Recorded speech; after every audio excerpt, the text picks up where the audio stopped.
فأنا ناصح لإخواني بالصدع بالحق تبيض وجوههم. السكوت في مسألة الحزبية يضرها، فاصدع بما تؤمر وأعرض عن المشركين. سلامي على دماج ورجالها والشيخ يحيى ودار العلم يا سعد بانيها. بسم الله الرحمن الرحيم. الحمد لله حمدا كثيرا طيبا مباركا فيه كما يحب ربنا ويرضاه. أشهد أن لا إله إلا الله وحده لا شريك له، وأشهد أن محمدا عبده ورسوله صلى الله عليه وعلى آله وسلم تسليما كثيرا. Pertemuan yang lalu kita telah masuk pada rukun-rukun salat. Yang pertama yang telah kita ambil apa, Zaid?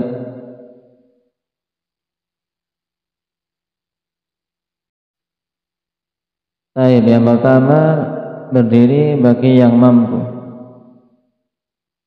Nah, dan ini rukun pada salat apa? Hendak ya Jabir? Pada salat fardu. Adapun pada salat sunnah, apakah berdiri merupakan rukun? Hendak ya Akbar? Bukan. Baik. Apa dalil bahwasanya berdiri itu rukun pada salat fardu? Hendak ya Khuzaimah?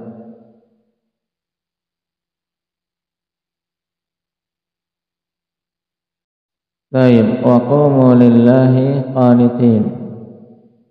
Nah, perintah untuk berdiri dalam salat menghadap Allah Subhanahu wa taala dalam keadaan khusyuk. Dan di sana datang dalil dari as-sunnah lebih sharih. Indah ya Khadir.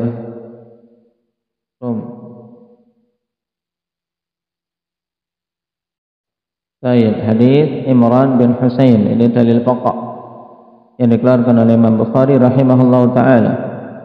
Shalli qa'iman fa in lam tastati' fa qa'idan fa in lam tastati' fa 'ala jambin. Baik. Ini menunjukkan tidak boleh seorang duduk selama masih bisa untuk berdiri. Maka kalau seorang pada salat fardu dia mampu berdiri tapi memilih salat duduk, maka salatnya hukumnya bagaimana? Indahnya zikri tidak sah, salatnya tidak sah. Baik, lalu bagaimana menjawab hadis? Naam, wa man shalla qa'idan falahu nisfu ajril qa'im. Siapa saja yang salat dalam keadaan duduk, maka baginya setengah pahala orang yang salat dalam keadaan berdiri. Bagaimana menjawab hadis ini? Hendak ya Syukran. Nah, para ulama rahimahumullah ta'ala membawa hadis ini pada salat sunnah. Bagi yang mampu berdiri pada salat sunnah, kalau dia memilih duduk, maka pahalanya setengah berdiri, setengah pahala yang salat berdiri. Ayo. Sekarang kita masuk pada ar-ruknus tsani takbiratul ihram. Man yaqra? Iqra. Nah, barakallahu fikum. Kita baca ar-ruknus tsani takbiratul ihram. Rukun yang kedua yaitu takbiratul ihram. والدليل حديث علي رضي الله عنه أن النبي صلى الله عليه وسلم قال مفتاح الصلاة الطهور وتحريمها التكبير وتحليلها التسليم. Dalilnya adalah hadis Ali bin Abi Thalib yang dikeluarkan oleh Imam Ahmad dan disahihkan oleh Syekh Albani rahimahullah, bahwasanya Rasulullah sallallahu alaihi wasallam bersabda, miftahus shalah, kunci salat untuk seorang bisa masuk adalah taharah. Tanpa taharah seorang tidak bisa masuk salat. Nah, dan telah kita lewati kedudukan taharah bagi salat sebagai apa? yang diungkapkan di sini sebagai miftah. Adapun dalam ungkapan fikih, salat itu sebagai apanya, taharah itu sebagai apanya salat? Indahnya Hamzah.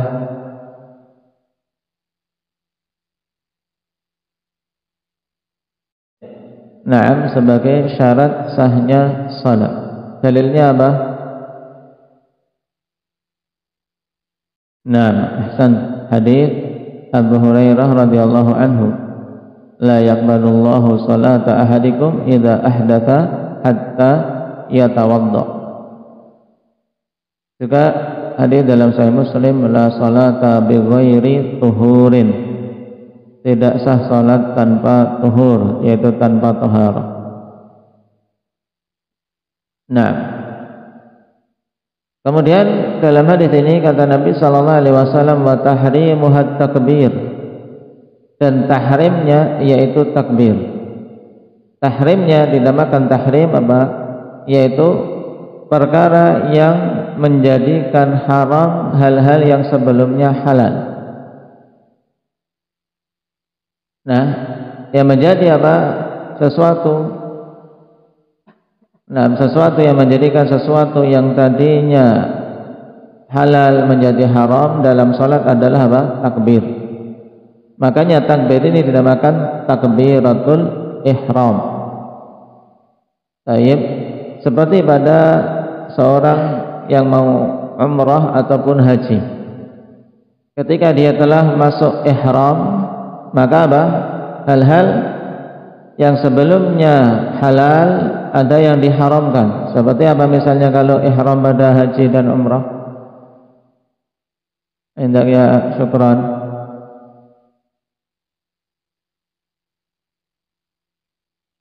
Memakai penutup kepala bagi laki-laki yang menempel, kayak peci, kopiah, imamah. Nah, kemudian memakai minyak wangi, memakai pakaian yang berjahit dan seterusnya. Demikian pula pada salat, akhwan, ada hal-hal yang menjadikan dia diharamkan dari perkara-perkara yang sebelumnya halal. Seperti misalnya sebelum salat dia boleh bicara-bicara, boleh ngomong dengan temannya. Setelah salat, setelah dia masuk salat, boleh tidak ngomong? Raihan, tidak boleh. Sebelum salat boleh minum. Setelah dia masuk salat boleh minum, tidak betul? Tidak boleh. Nah, perkara yang menjadikan dia apa? Dia seperti itu, itulah apa? Takbir. Maka diungkapkan oleh Nabi sallallahu alaihi wasallam dengan apa? Wa tahrimuha at-takbir. Dan yang menjadikan haram baginya sesuatu yang sebelumnya halal adalah takbir. Wa tahliluha at-taslim, dan yang menjadikan dia halal kembali untuk melakukan yang ketika di dalam salat diharamkan adalah salam. Jadi takbir dan salam, takbir itu adalah apa? Adalah kalimat yang dengannya dia masuk ke dalam salat. Kemudian salam adalah kalimat yang dengannya dia keluar dari salat. Dengan takbir ini hal-hal yang tadinya halal diharamkan. Tayyib, dari perkara-perkara yang diharamkan dilakukan di salat. Kemudian dengan salam yang tadinya diharamkan, dengan takbir menjadi halal kembali. Baik, hadis ini hadis pokok dalam pembahasan yang menunjukkan rukunnya takbir dan salam. Maka diingat-ingat hadis Ali bin Abi Thalib dalam Musnad Ahmad. Kemudian dalil yang kedua, haditsul musii salatah, idza qumta lis-salati fakabbir. Hadis tentang seorang yang buruk salatnya, dari Abi Hurairah dalam Sahihain. Rasulullah sallallahu alaihi wasallam membimbingkannya, apabila engkau berdiri untuk salat maka bertakbirlah. Baik. Perintah fakabbir menunjukkan apa? Menunjukkan itu sesuatu yang wajib harus ada di dalam salat. Dan ini adalah pendapat jumhurul ulama, bahwasanya takbiratul ihram merupakan rukun dari rukun-rukun salat.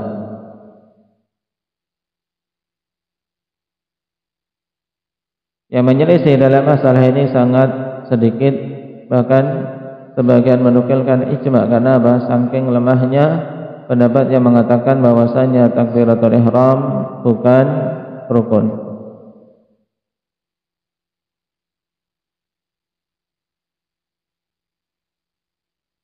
Qala wa sifatuha Allahu akbar. Dan sifat dari takbiratul ihram adalah bacaan Allahu akbar. Nah, fala yujzi'u ghairuha, dan tidak sah selain lafaz Allahu akbar. Dan ini merupakan pendapat jumhurul ulama. Nah, takbir itu harus dengan lafaz Allahu akbar. Tidak bisa diganti dengan lafaz-lafaz yang lain seperti tasbih, misalnya subhanallah, atau tahlil, tidak boleh. Karena jelas Nabi mengatakan fakabbir. Kemudian juga tidak boleh dengan selain lafaz Allahu akbar walaupun kandungan maknanya hampir sama, seperti misalnya Allahu a'zam. Ini juga tidak boleh menurut pendapat yang rajih. Demikian pula seandainya nama Allah yang depan yang diganti, misalnya Ar-Rahmanu Akbar, ini juga tidak boleh. Jadi harus dengan lafaz apa? Allahu Akbar. Apa dalil untuk hal ini? Li hadits Abi Humaid anna Nabiy sallallahu alaihi wasallam kana idza qama ila salati i'tadala qa'iman wa rafa'a yadayhi thumma qala Allahu akbar. Berdasarkan hadits Abi Humaid bahwasanya Nabi sallallahu alaihi wasallam dulu apabila berdiri untuk salat maka beliau berdiri tegak. I'tadala qa'iman, berdiri tegak. Wa rafa'a yadayhi, dan beliau mengangkat kedua tangannya. Thumma qala, kemudian mengucapkan Allahu akbar. Baik, syahidnya di sini yang dibaca oleh Nabi sallallahu alaihi wasallam ketika takbiratul ihram, lafadznya apa? Arif, Allahu akbar. Baik. Dan dari hadis ini juga Rasulullah sallallahu alaihi wasallam ketika bertakbir i'tadala qa'iman,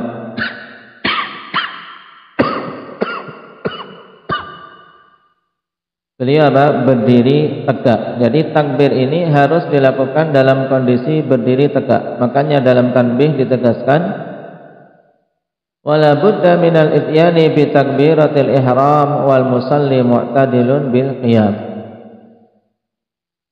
Harus didatangkan takbiratul ihram ini dalam keadaan orang yang salat ini kondisinya berdiri tegak. Tidak boleh dia condong menuju rukuk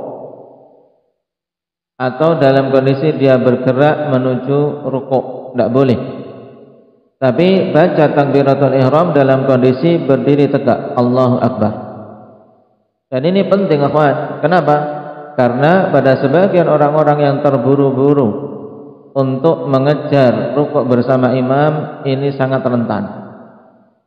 Makanya antum harus hati-hati, harus semakin diperhatikan masalah salat kalian. Jangan sekedar apa? Sekedar salat dilakukan mengikut jamaah. Terkadang apa yang penting dapat rukuk, buru-buru, yang penting apa? Tidak telat, tidak kelihatan telat. Terkadang sudah mepet sekali dengan bangkitnya imam saja dia tetap apa? Tetap merasa sudah dapat rakaat, padahal dia bergerak rukuk, imam sudah naik. Ini tidak dihitung dapat rakaat. Maka sangat rentan orang kalau datang imam sudah rukuk, itu sangat rentan. Ini ada usah buru-buru untuk mengejar itu. Nah, Saya tenang, takbiratul ihram yang tenang, karena intinya di sini kalau takbiratul ihram tidak tenang atau sudah buru-buru ingin rukuk, tidak sah salat semuanya. Ya, karena ini kuncinya untuk seorang masuk ke salat, nah, yaitu dengan takbiratul ihram. Jadi takbiratul ihram harus betul.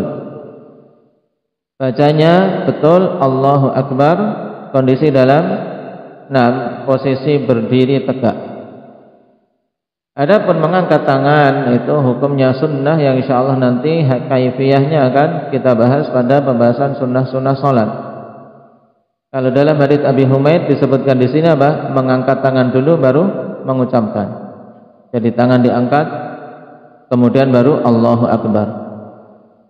Nah, dari sana ada kaifiyah lain insyaallah pada tempatnya. Cuman syahidnya di sini pada hadits Abi Humaid dua hal penting.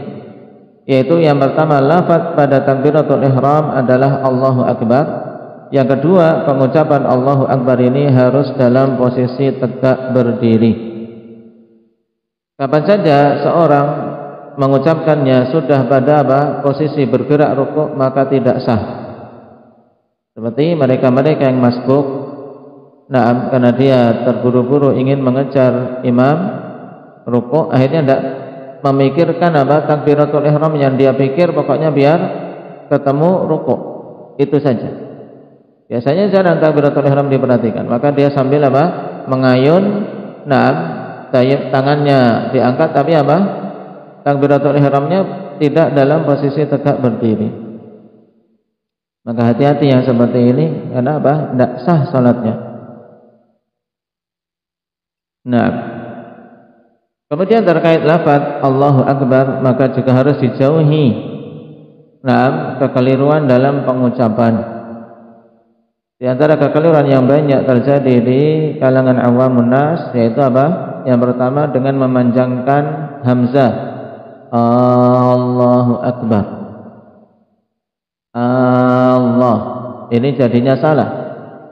Kenapa? Yang tadinya adalah khabar Allahu Akbar, Allah zat yang maha besar. Baik. Kemudian menjadi apakah Allah maha besar? Jadi pertanyaan, Allahu Akbar, jadinya pertanyaan. Ini kesalahan yang banyak terjadi yang pertama. Kemudian yang kedua lebih parah lagi, yaitu ketika memanjangkan ba, Allahu Akbar. Allahu Akbar, ba-nya dipanjangkan. Ini salahnya lebih fatal. Kenapa ikhwan? Karena akbar dengan dengan memanjangkan ba, daib, ini jamak dari kabarun. Kabarun bermakna at-tabl, gendang atau beduk. Daib, at-tablu. Daib, alat bunyi-bunyian seperti gendang atau beduk. Tahu beduk? Tahu gendang kan?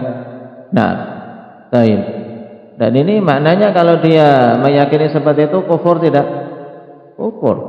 Tapi karena pengucapan saja yang salah dan dia tidak meyakini itu tentunya, tapi karena kejahilan, maka dia ucapkan seperti itu. Dan itu berarti dia belum mendatangkan takbir yang benar. Baik, belum mendatangkan takbir yang benar.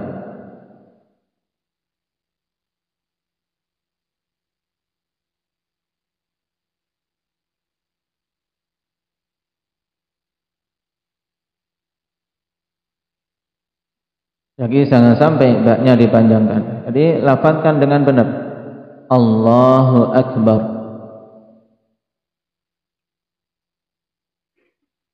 Adapun seseorang yang dia bisu, tidak bisa mengucapkan, maka cukup baginya meniatkan di dalam hati lafaz tersebut.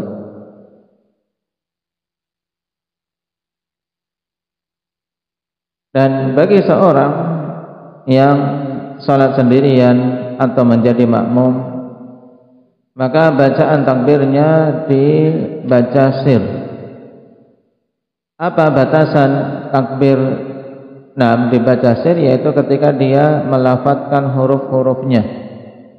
Tidak dipersyaratkan dia memperdengarkan suara takbirnya untuk diri sendiri. Nah, yang penting apa? Dia melafadzkan huruf-hurufnya. Nah, ada lafadz. Jadi enggak ada gerakan mulut, ada gerakan lisan untuk apa? Kita mengucapkan apa? Huruf-huruf itu walaupun tidak keluar suara. Ini sir namanya. Adapun bagi imam, maka disunnahkan baginya untuk membaca secara jahar. Taib. Bahkan sebagian ulama akhwanifillah dalam pengucapan takbir bagi imam seperti Syekh bin Utsaimin rahimahullah taala, bagi imam hukumnya wajib. Bagi imam hukumnya wajib untuk mengeraskan bacaan takbirnya sehingga didengar oleh orang yang ada di belakangnya. Kenapa? Karena dia jadi imam. Hukumnya apa? Isyarat malah bengong. Apa itu? Mengeraskan suara bagi imam. Taib. Syekh Ibnu Utsaimin rahimahullah taala merajihkan wajibnya karena dua hal. Ini diingat alasannya. Taib. Sehingga beliau merajihkan bahwasanya wajib bagi imam mengeraskan bacaan. Yang pertama, li fi'lin Nabi sallallahu alaihi wasallam. Karena Nabi sallallahu alaihi wasallam melakukannya. Taib. Juga pada kejadian ketika Rasulullah SAW sakit dan Abu Bakar di samping kirinya dalam posisi berdiri. Nabi kan bacaannya lirih sekali karena sakit. Maka Abu Bakar mengeraskan. Kalau seandainya mengeraskan bacaan ini tidak wajib, maka tidak butuh untuk Abu Bakar menyambung sebagai apa? Pengeras bacaan Nabi SAW. Ini yang pertama. Alasan yang kedua, kaidah ma la yatimul wajibu illa bihi fa huwa wajib. Karena mengikuti imam bagi para makmum adalah hukumnya apa? Wajib, ya kan? Makmum itu wajib mengikuti imam dan bisa mengikuti imam itu kalau mendengar takbirnya. Maka ketika kewajiban tidak bisa dilakukan kecuali dengan mendengar bacaan takbir, maka berarti mengeraskan takbir itu hukumnya wajib. Baik.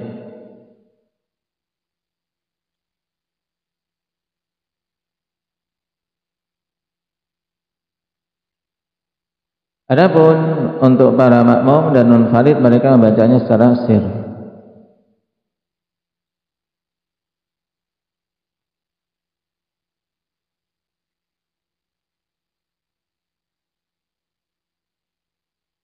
Dan makmum kapan membaca takbir, ini juga penting untuk ditekankan bahwasanya makmum membaca takbir itu ketika imam selesai membaca takbir. Tidak boleh berbarengan atau mendahului. Apabila dia mendahului imam, maka jelas tidak sah salatnya.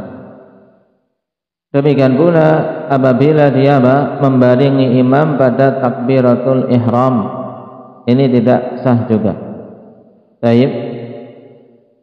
Dalilnya adalah hadis Nabi, innama ju'ilal imam liyutamma bi fa idza kabbara fakabbiru. Hanyalah imam dijadikan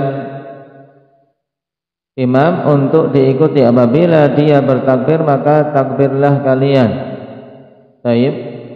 Jadi fakabbiru menunjukkan takbirnya makmum setelah imam selesai mengucapkan Allahu Akbar. Baik.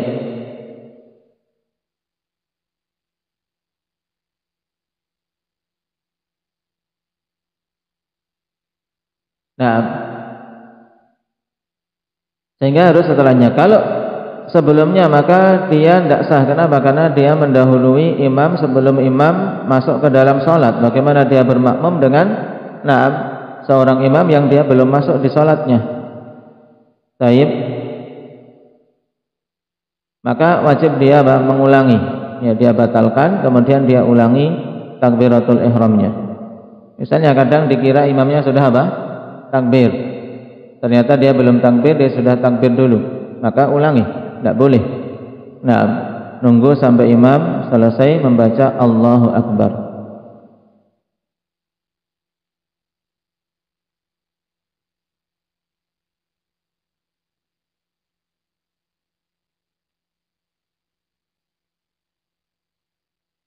Dan bedakan ikhwan, ketika membarengi imam pada takbir-takbir yang lain selain takbiratul ihram, maka hukumnya masih sah.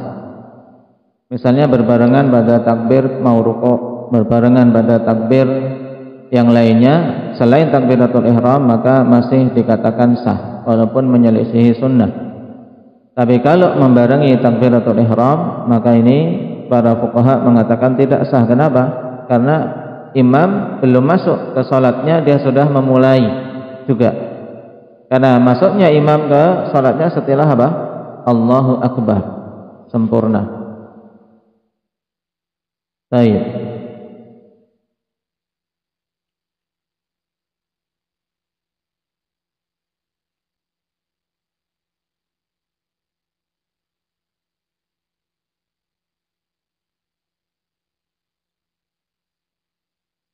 Kemudian berkaitan dengan seorang makmum yang masbuk yang mendapati imamnya dalam kondisi rukuk. Berapa takbir yang dia baca sebelum rukuk? Indaka raga.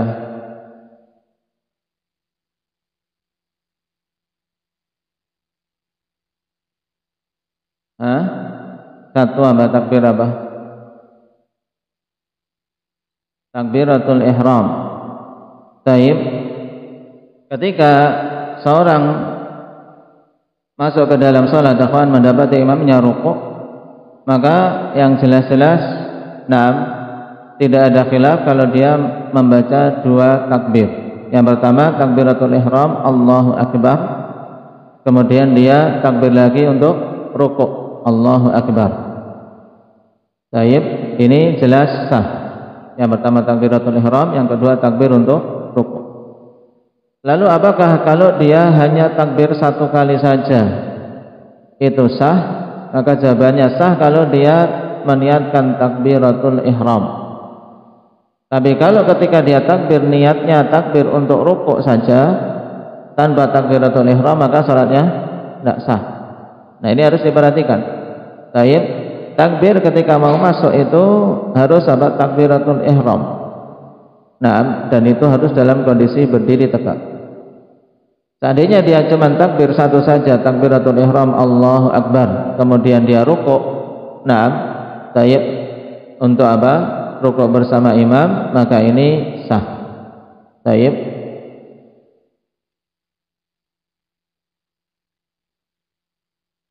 Kenapa? Telah dinukilkan satu takbir ini, takbiratul ihram saja, ketika seorang mendapati imam rukuk dari beberapa sahabat, di antaranya Zaid bin Thabit dan Ibnu Umar. Dan tidak diketahui para sahabat yang lain yang menyelisih keduanya. Ini menunjukkan seperti ijma' di kalangan para sahabat tentang sahnya kalau cuman takbiratul ihram saja kemudian rukuk tanpa takbir. Ini kalau dapati imam kondisi rukuk. Kemudian alasan kedua, akhwan, kenapa dikatakan sah? Karena terkumpul di sini dua kewajiban, yang satunya rukun, satunya hukumnya wajib, dan amalannya sama, yaitu lafaz Allahu Akbar. Maka digugurkan salah satu dari keduanya. Taib, maka yang digugurkan di sini yang sifatnya wajib, yang bukan rukun, sehingga digugurkan takbir perpindahan dari berdiri menuju rukuk. Taib. Ini dihukumi sah. Dan ini pendapat jumhurul ulama.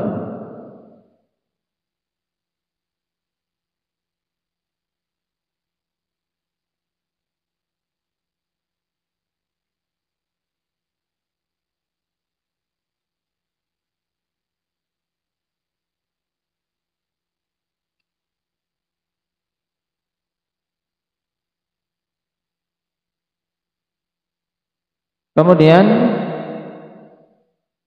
ketika seorang takbir tadi, takbiratul ihram Allahu Akbar, tapi mendapati imam pada selain kondisi rukuk, yaitu mendapati imam dalam kondisi sujud. Nah, tentunya dia mau masuk sholat harus baca apa dulu? Takbiratul ihram Allahu Akbar. Kemudian ketika mau bergerak sujud, dia takbir tidak Muhammad saja? Tidak. Ini diingat-ingat. Tidak membaca takbir. Kenapa? Karena posisi dia dari berdiri setelah takbiratul ihram bukan posisi berdiri yang langsung sujud, ya kan? Karena setelah takbiratul ihram berdiri harusnya apa? Rukuk, ya kan? Itu yang ada takbirnya. Tapi karena imam sudah pada kondisi sujud, berarti dia langsung mengikuti sujud bersama imam tanpa takbir. Ini harus diperhatikan. Jadi kalau masuk ke dalam sholat dalam kondisi masbuk, yang disunnahkan atau yang utama untuk dia membaca dua takbir, yaitu ketika dapat rukuknya imam. Takbir pertama takbiratul ihram, yang kedua takbir intiqal. Adapun selain itu maka hanya satu takbir saja, yaitu takbiratul ihram. Faidah fi kulli salatin rubaiyatin ithnatani wa ishruna takbirah. Pada setiap salat yang jumlahnya 4 rakaat, maka di sana ada 22 takbir. Antum hitung sendiri. Ya. Dari rakaat pertama sampai salam, takbirnya ada 22. Wa fi tsulatsiyah, pada salat yang jumlahnya 3 rakaat, 17 takbirah, jumlahnya 17 takbir. Wa fi tsunaiyah 11 takbirah, dan pada salat yang jumlahnya 2 rakaat maka jumlah takbirnya adalah 11 takbir. Nah, ini coba antum cek faedah tersebut, antum urutkan dari takbir takbiratul ihram sampai akhir. Baik, barakallahu fikum. Ini pembahasan tentang takbiratul ihram. Naktafi bihadza walhamdulillahi rabbil alamin.